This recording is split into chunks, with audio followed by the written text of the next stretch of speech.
Hello and happiest of days to you folks. Today I'm doing a review on Monday for older RPGs like Dungeons and Dragons or Middle-earth role-playing game 2, as well as older war games like BattleTech and that sort of thing too. Right now I'm reviewing modules. I've been doing that for probably a few weeks now and that sort of thing. I'm doing the B series set in BECMI. Recently we've had Gary Gygax's Keep on the Borderlands, Tom Moldvase's The Lost City, David Cook. We've had recently Douglas Niles, who you probably know from novels and such, or just his modular work, as well as things like the Hickmans and Tracy Hickmans, very popular because of his stuff on the Dragonlance stuff, and it's heavily known today, and all sorts of stuff like that. All right, so we're going to check this stuff out today with you folks, and now we're at the nadir point. Last week was the beginning of this darker side and things, and now we're in B9, Caldwell and Beyond from 1985. Let's get started. So this is again in the BECMI series for that sort of thing. As a reminder, I started playing Dungeons and Dragons in 5th grade, and I was in a regular class, but I had a fellow gifted student with me too, a great guy. He was my best friend at the time, and the two of us would finish our work early in all the classes, and then she would let us sit in the back and play to whatever we wanted. So we played Dungeons and Dragons. He was the dungeon master, I was the player. We played basic, and then he was playing the In Search of Adventure, which is a set in my star, and that sort of thing. And so I actually chose Castle Caldwell as the first of 3 paths, and such. This is my first adventure, right? And that sort of thing. All right, so here you go. Great stuff and such. Alrighty, so I've played this too. And BECMI stands for basic, the first 3 levels. And that is all about learning the game, dungeon delving, and that sort of thing too. There's how the B modules are sort of set up. The E stands for expert. That's all about from level 4 to level about 15 or 16 or something like that, mid-teens, and that sort of a thing. That's all about sort of exploring the world. The X modules start with X instead of B. Those are all about exploring, like X, like some of my favorite are in that era too, like Castle Lambert, War of the Olive Tribe. All right, so then the next thing, the C stands for companion. That's from the mid-teens to the mid-20s. It's all about sort of settling down, running your own countries and fiefdoms, that sort of thing. We're leading armies as a general, and that sort of thing. It's good stuff too. I've done one of those reviews in Companion 1, Test of the Warlords. It set you off by Douglas Niles. And then the M stands for master. It takes you from about the levels mid-20s, level 36, the highest you can get. And then you are in there going to other multiverses to fight things that are a little harder, or you're just chasing immortality, to become a demigod. And then the I stands for immortality. Those are the rules after you become a demigod and have won yourself a strong staff, right? And so that's what the acronym stands for. Alright, so let's go ahead and start with my review proper for you folks. Alright, so this is written by Henry W. Nuckols. Its cover art is by Clyde Caldwell. It's also named after Clyde Caldwell too. Its interior art is by Doug Watson. This is, again, like I just mentioned, set in my star. This module is divided into a number of smaller modules. That's where the Beyond comes from. And they are a castle clear out first, and then it's dungeon second, and then you abduct from. It's been recently purchased, and now you get by some of it. You got to go out there and clear it out of all the things.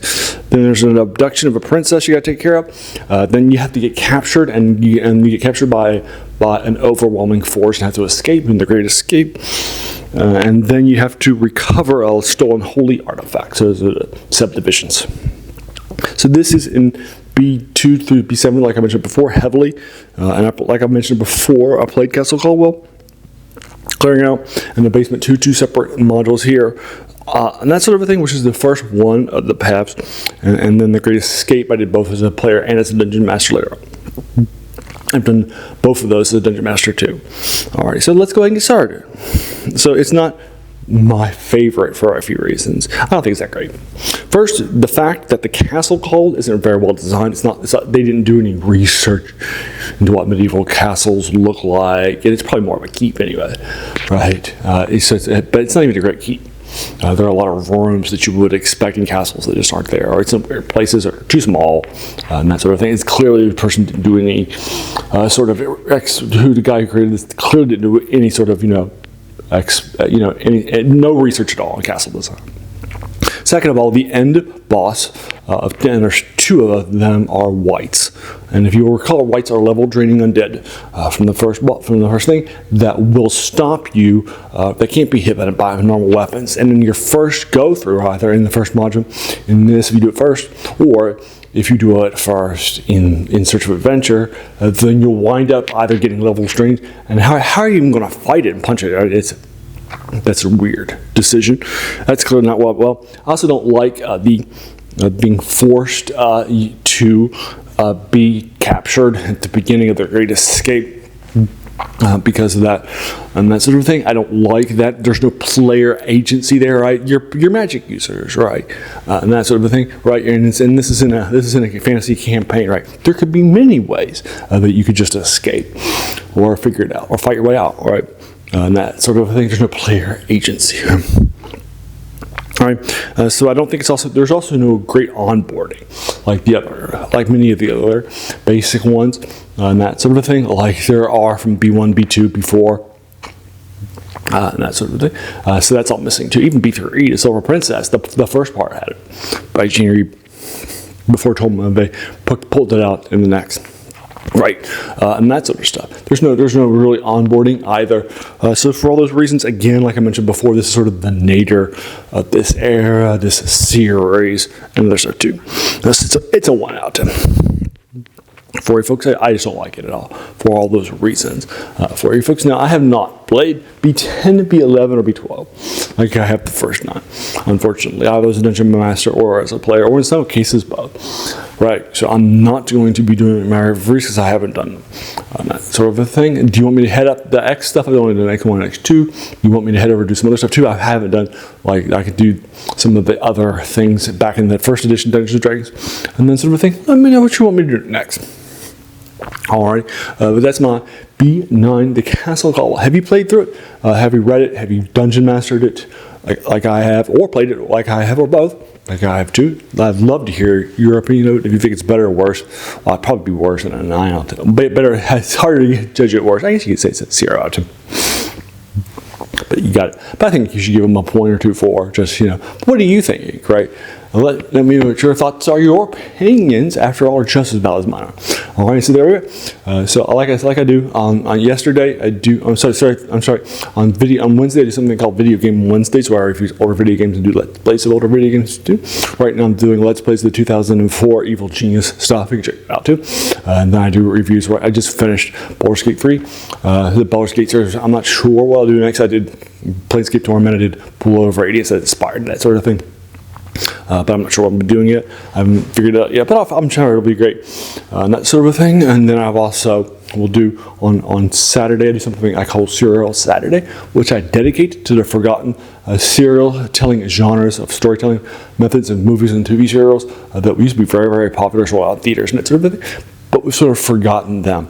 I'm currently doing the Zorro serial, so check that out, from the 30s and 40s. But I've done Flash Gordon. I've done the first 2 seasons of Doctor Who from the mid '60s. Lots of stuff like that. I also did my top 10 serials this past thing too on this past Friday. So check that out too if you're interested. If that movie serial stuff sounds like your thumb and everything. And then the other 3 days a week, I do reviews of older things that you should read, not play in this case, like science fiction, horror, or fantasy, the 3 genres, just general covers, right? And that's another thing. So that stuff, those 3, plus the other 4 reviews, plus Let's Plays too, sound like those older things, sound like your cup of tea, then great. Welcome to the channel and have a seat. Take your shoes off too while you're here. I think you'll enjoy your time here a whole bunch, right?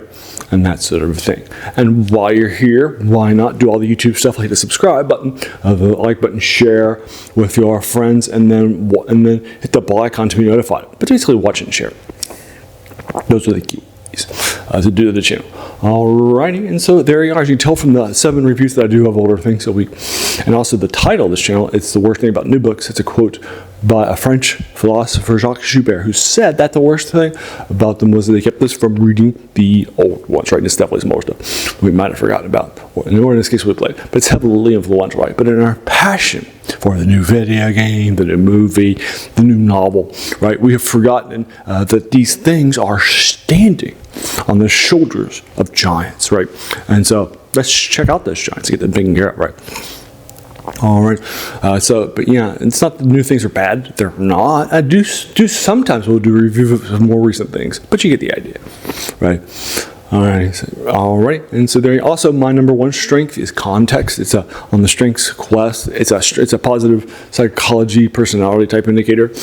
And for me, I appreciate something more than what I know about. For example, in Gary Gygax's, and since Dungeons and Dragons, I'll put this out there. In his first edition, Dungeons and Masters Guide, he has an appendix in where he lists all of his references, right?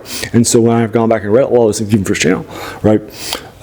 Then I appreciate it more, right? I get a better appreciation for it, right? That sort of a thing. So hopefully that'll be that too, if that sounds like your cup of tea. Great. All right. And there you go. I want to thank you so very, very much for just making it to the end of my videos and watching this, investing your time with me, right? Because we all have so many things that are happening in our lives, and we're pulled in so many different directions, right? So the fact that you spent this time with me, that's incredibly humbling, and I appreciate it so very, very much. So thanks again, and have an amazing day.